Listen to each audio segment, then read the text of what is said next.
हमार नाम विक्रम पड़ी। हम जात के कुहार बनी। हमार मालिकाइन बड़ी जिनकर नाम पार्वती हो। एगो हमार बहन बड़ी उनकर नाम लक्ष्मी हो।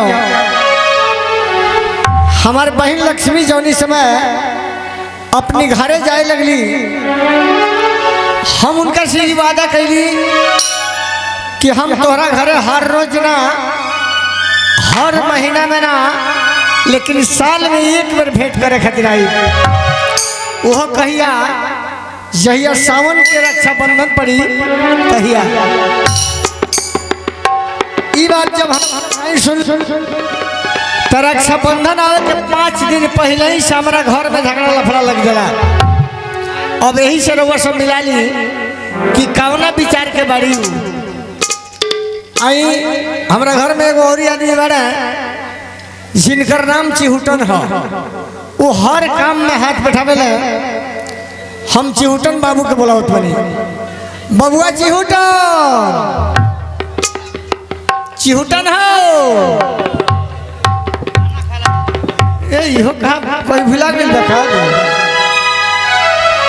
अच्छा ढेर दूर से आवत रही, गोड़ लगता है। अरे खुशी रहो बाबू, खुशी रहो। आ गई लो का बात बा हो। सुने ना, तार भौजी लौकली है कहीं? भौजी नहीं लौकली है ना, लौकली है घर में नहीं रही है का? तन देखबो घरे बारी तो बोलैबो। 1 मिनट हम बोलबाबो तनी। भौजी बाड़ी हो, ए भौजी बाड़ी हो।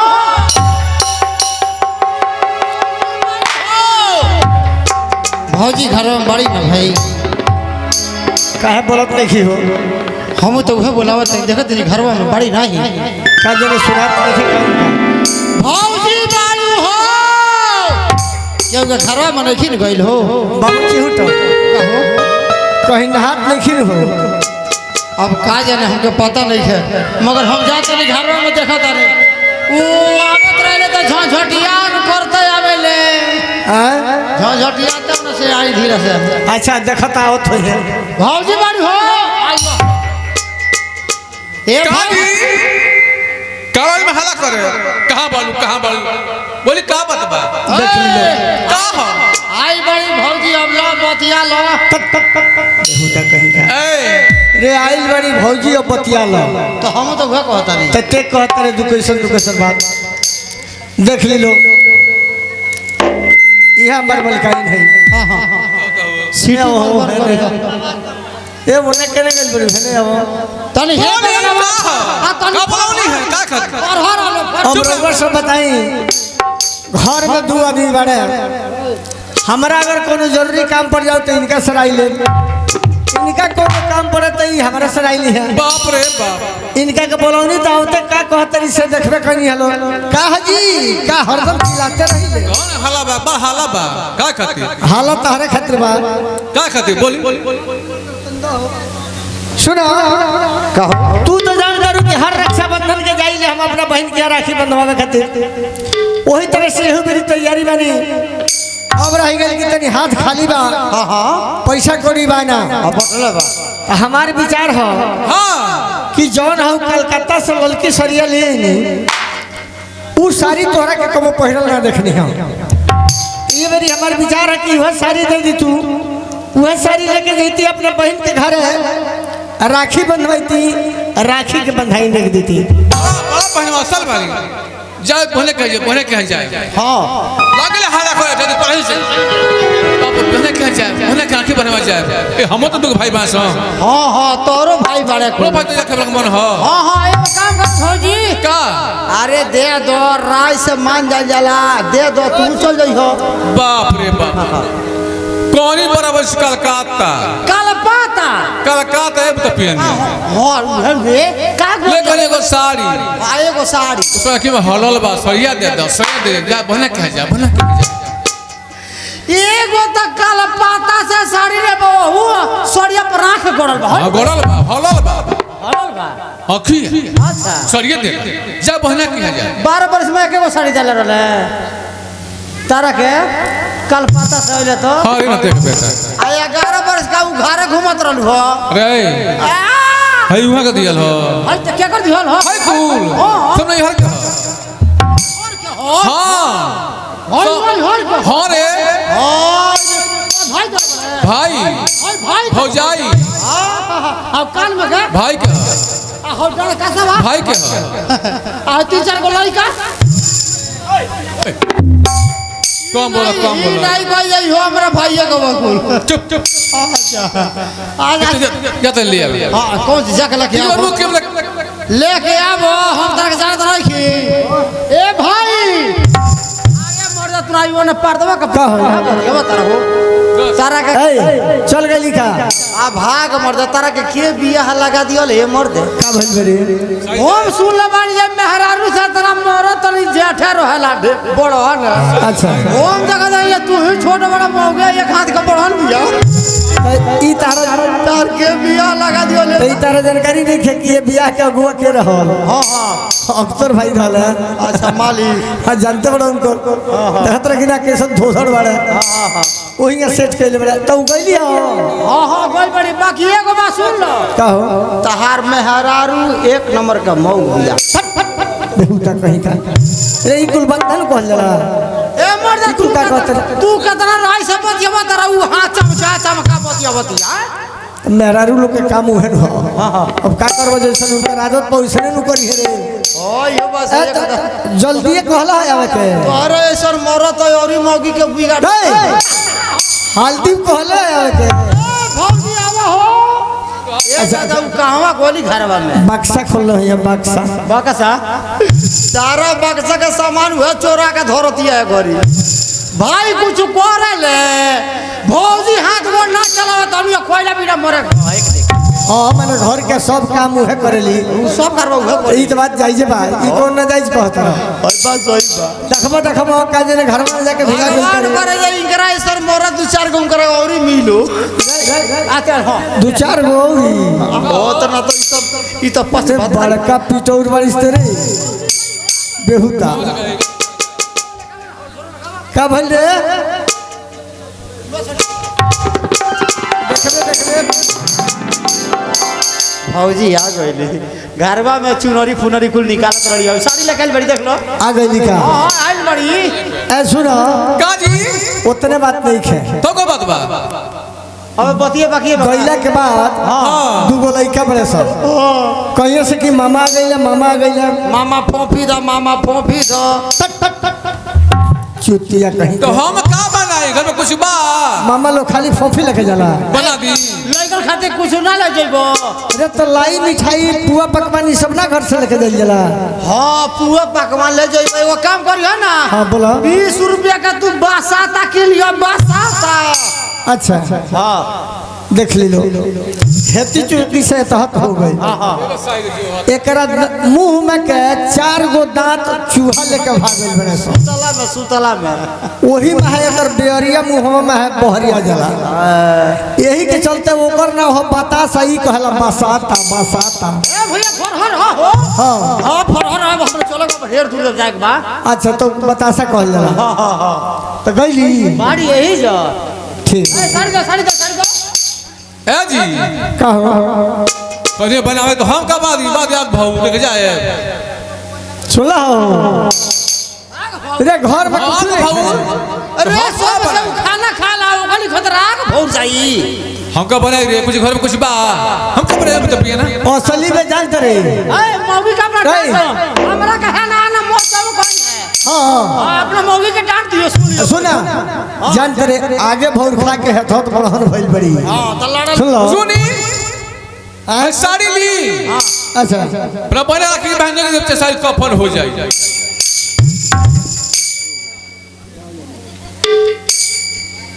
कोले बड़ी तरह से शुरू करो ना पार्वती ना कोई जैसे शुरू करो ना जाने कई बार के पहनल साड़ी लेके आइलू साड़ी देत समय खिलाई साड़ी ले जा के राखी आई नेग दी हो चाहे ई साड़ी तोहरा बहन खातिर कफन हो जाई ऐसा बात कबो मत कहियो हां जी हां कफन होई कफन इसोनिया हो बना खातिर जो दी है चाहे मो दिए चम कोई है सुना अल्लाह के खातिर कुछ नहीं खूब रख ले आई कुछ ना अब का बनाई तो कुछ पैसा कौड़ी होकर तो दे दी तू पैसा रास्ता में लाई मिठाई खरीद ली थी। अब कहाँ जमा कहाँ जाके कैसे कदम मांग जाएंगे क्यों बात घर मालिक के बाद में पैसे दिया के क्यों बा घर वाला हाँ जो तुम लोग मांग दे पैसा यहाँ चल जो लोग मांगे के बता लोग घरों में चल जो पैसा ना लोग दे दी घर में चल जो हाँ तो जा तारा से बोलो तरीका का भइलो एक नंबर में रानी झंझटिया होटल पैसा देली हो। पैसा ले तो रहो जात रहो फोन चला तो जात रहो अच्छा पैसा नहीं थे अब पैसा नहीं खे ना चलो चल जा चलो मर्दा तू नहीं काम करो ना। ऐ कहो जहाँ बढ़िया मिली तहाँ ले चल के हमरे पैसा दे। भाई बस वाला बस वही जा रोकले रहिए भैया हम अबे आवत नहीं भैया के लगे चलो चलो बस रुकल बा तो चलो चल जा चल मर दे कुछ कहो चल जा। ओहो सर जरा बोलो और चलता मैं बानी रे माय अपना बहिना उड़ाया रे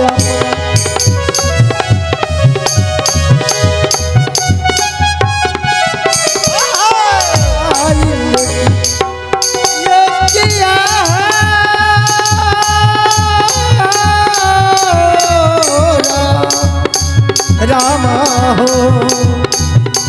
चलता मैं पानी अपना बहिना उड़ाया बहिना उड़ा हो बहिना सरा खिल बन हमारी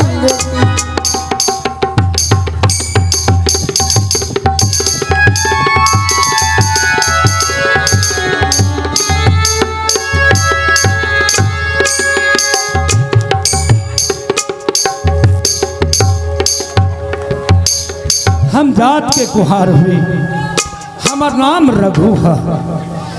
हमार काम बा दिन भर माटी के खदान से माटी निकाल के ले आई बर्तन उर्तन बना के जहाँ काज प्रयोजन या शादी घर बहुत अंतिम संस्कार चले कुछ भी पड़े लाओ जी बर्तन हम बना के पहुँचाई ले ओइसे हमरा परिवार के कल गुजारी चलेला।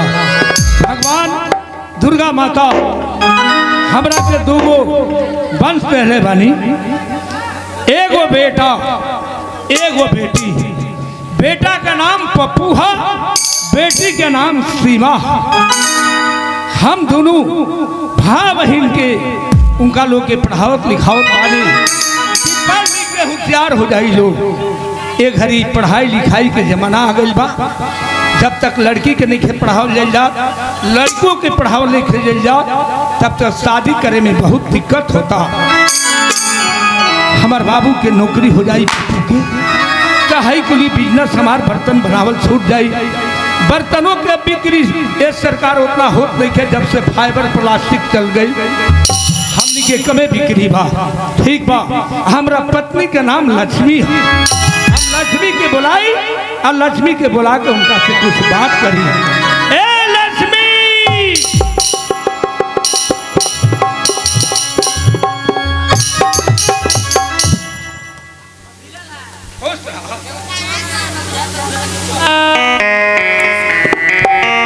लक्ष्मी हाँ बोली हम तहरा के ही खातिर बोलौनी हा। आज देखा कई घर से बहना आई बा कई गांव में ब्याह शादी बा कहीं पूजा पाठ बा कहीं घर भोज बा कहीं जने बा। बर्तन बना के देवे के बाद घर में माटी के नहीं खे तू जानता रू हाँ चलल जाए माटी के खदान में माटी काट के लिया जाए बर्तन बना के जहाँ चौपावे के बच्चे चौपावे जाए 10 रुपया में। हाँ चले जय श्री राम जय श्री राम। प्रणाम काका प्रणाम प्रणाम प्रणाम। हम हनुमान जी ना हो या जय श्री राम कहत रहो। अरे तो बड़ा जतन से प्रणाम कैले है अगर ना कहियो करते रहे हा। आज पहले बनी ए काका ए बाबू का बात हो ए मर्दा दिलाई हम कुछ पूछे चाहता नहीं हो। ए पूछा एगो ना 4 गो पूछा। ए हो क्या हो ए ते नखी रही है लक्ष्मी हरी हमार मेहरारू के लक्ष्मी ना हो लक्ष्मी ना हो तार का की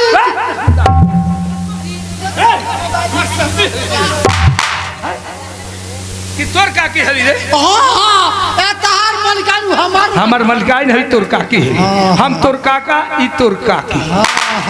तू हमारे काका ई काकी काकी ए काका ए काकी ए सुरतरा काका हमारा कुछ बर्तन चाहिए हो। कौन कौन बर्तन चाहिए? बर्तन जानते रहे कैसे चाहिए? बनारस के पंडित जी बता लो बड़ा का टीक वाला पंडित जी का चिन्हता रहो। हाँ हाँ होना घर में बोना रोड पर। अच्छा अच्छा ए बाबू 3 दिन चहले पहल बा बुझा जाओ चहले पहल बा। अच्छा अच्छा लइका के घर के पहले घर भोज बा। हाँ लइकन का जने बा। अच्छा आरा 30 घंटा इंतजाम होई वही जो इंतजाम होई। ठीक ठीक। हां बर्तन कौन कौन बना के देवे के बा? बनारस से पंडित जी आवता लो बर्तन सबरा चाहिए। बर्तन गिन लो 108 कलसा चाहिए। आ जाई 108 कलसा चाहिए वो बन जाई नु। हाँ बन जाई। 200 तक ले तैयारी कर दी हो वो घर आ जाई। 51 गोले होरिया कर दी हो वो बन जाई। 500 तक ले घुचली कर दी। बुरबक कहीं का आहो रे घुचली का होई रे? ए आवता लो पंडित तक के में पानी पी लो के। है ओकर घुचली नाम है, ओकर सोबरना नाम है सोबरना। हो वो सोबरना कर दी हो। हाँ गढ़ा जाई। सारा बर्तन गढ़ा जाई सारा बर्तन के ढकनी कर दियो। हाँ वो हो जाई। काका बर्तन लेके कब आवता रहो? चाही को ए 8 बजे दे दियो। 7 बजे 8 बजे ठीक बा। हम 8 बजे लेके बर्तन तराइया पहुँच एकदम पहुंच जाए दम पहुँच जाए। काका तरह का बायना हमें करे नहीं दे चलो तरह का बायना और रुपया एक के बार 7 दे दे। ठीक बा दे दियो भाई। काका हम घरे रही या चाहे ना रही अच्छा अच्छा तारा के द्वार पर लइकन से हम कोई के जाए। हाँ हाँ तारा के द्वार पर केहू देख ली हो तारा घर के परिवार तो कहत मैं तोर से ऊपर लाल ना कदल से तो फिर तू कहिए देखता नहीं लोगी कि दुआरवा पर बोला के हम बर्तन चौपावा लाले लाली पिटवाई नानू लइकन से। तरह का लालका धोती किलो बन जो। अच्छा अच्छा लालका गामछा किलो बन। हाँ लालका कुर्ता किलो बने अब पहनबो त लालका बाबा नहीं ना लगबो माने बढ़िया से खुशी से कपड़ा लता दे के विदाई कर तहरा का विदाई करे जा। आ काकी के का देबे अपना काकी के भेज दे इनकर के घर भर मिल के पूरा पटदारी भर मिल के के पहना जा। के कापे नहीं भलोगी जे ना पहना जा। कौन से पहने बे रे? पहना जा। अरे तो कहत का पहनाइबे? साड़ी पहना है। अच्छा ठीक बा। माने दोनों बेकत के हमनी के अच्छा से विदाई हुई पंडित जी के। एक गिटार हां जो तने अपना काका के ले ले हम चलो तानी। हां जानता बड़ू अधिकार आदमी है कुछ कहत रहेला। हाँ लक्ष्मी हाँ, अभी बोलिए। तक अच्छे ही बतलाओ पप्पू सीमा कहाँ वालो हो? आवत हुए गोल लगे तनी बाबू जी। खुश रह बाबू। तने आवाज दो आवाज दो।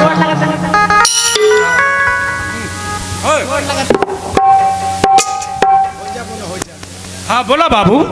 बाबूजी इतना तेजी में इतना सवेरे कहाँ जाए की तैयारी भइल बा? बाबू अब पंडित जी के यहाँ घर भोज बा। ओ यहाँ के यहाँ चौहान जी के यहाँ पूजा बा। अच्छा अच्छा बड़ी भगवान माता जी दुर्गा माता बहु के बाद से वहाँ के वंश टहला बनी वहाँ के यहाँ बर्तन पहुँचाओ के बाद हमने के माटी के खदान में माटी का ले जाता है बाबू। बाबूजी बोला ई कहिया ले माटी काट काट के जीवन बीती हमनी के।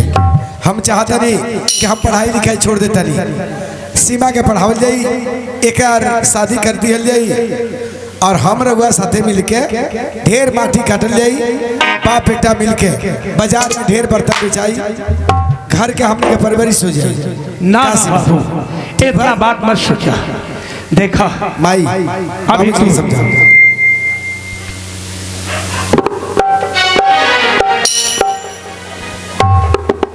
बाबूजी के तू समझाओ, ऐसे इनका दिन पर दिन तबीयत ठीक नहीं है। माटी के डार में तू लोग माटी काढ़े जाला।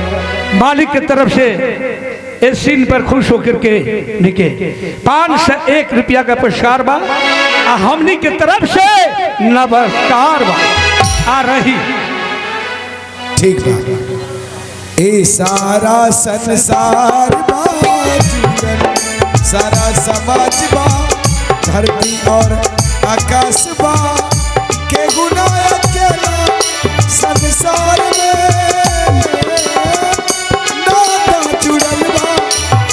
प्यार में हो नाता जुड़ल बा सब प्यार में ये सारा संसार बा जुड़ल सारा समाज बा धरती आकाश बा केहू न अकेला संसार में नाता जुड़ल बा सब प्यार में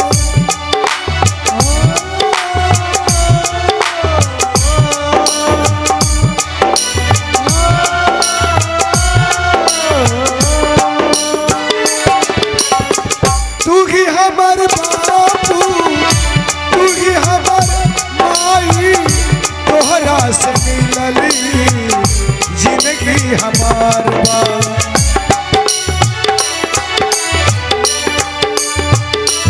तू ही हमर माई तू ही हमर बापू तोहरा से मिलली जिंदगी हमार बा केहू न अकेला संसार में नाता जुड़ल बा सब प्यार में हो नाता जुड़ल बा सब प्यार में।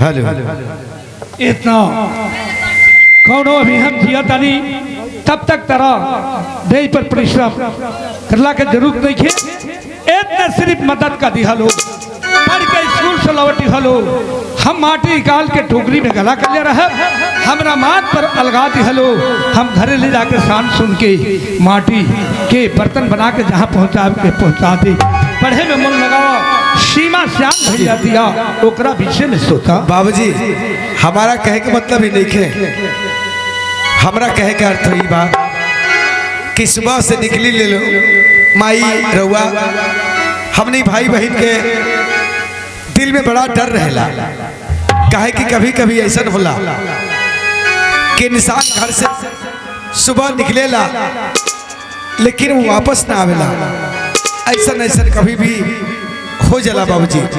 हमने के 4 गो परिवार बने जा 4 गो लोग में अगर केहू भी बिछड़ जाई तो माई तू बतावा कैसे जेल जाई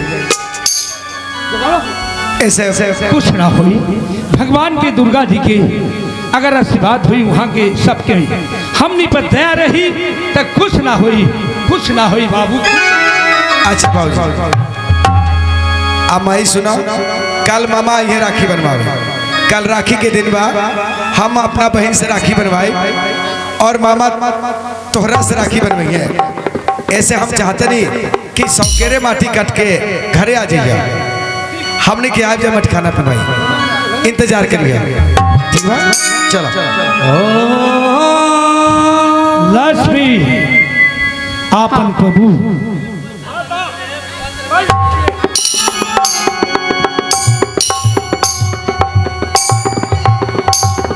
जाओ पप के शिवा के खाना दे दिया